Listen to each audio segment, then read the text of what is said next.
তিন জায়গায় রহমতের ফেরেশতা প্রবেশ করেন না।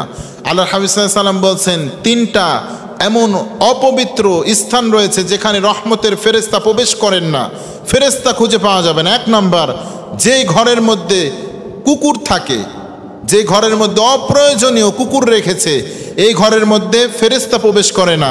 দ্বিতীয় নাম্বার, যে ঘরের মধ্যে ছবি বা মূর্তি থাকে, এই ঘরের মধ্যে ফেরেশতা প্রবেশ করে না। যেই ঘরের মধ্যে তিন নাম্বার নাপাকি থাকে, সবসময় নাপাকি, তেনাল, ল্যাকড়া, গামছা এমন জাতীয় নাপাকি রেখে দিয়েছেন, পরিষ্কার করছেন না, এমন ঘরের মধ্যে ফেরেশতা প্রবেশ করে না।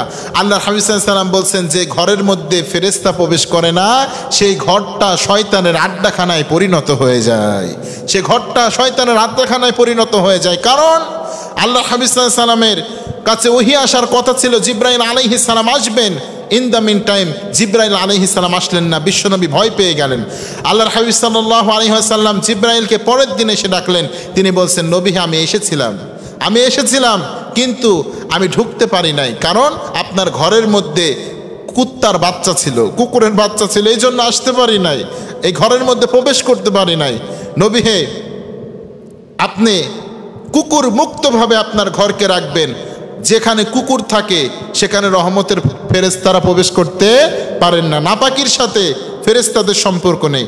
তাহলে আমরা ঘরকে কুকুর মুক্ত রাখবো, বাড়িকে কুকুর মুক্ত রাখবো, ছবি মূর্তি মুক্ত রাখবো, তৃতীয় নাম্বার নাপাকি মুক্ত রাখবো। ফেরেশতারা আমাদেরকে প্রোটেক্ট দিবেই দিবে ইনশাআল্লাহ।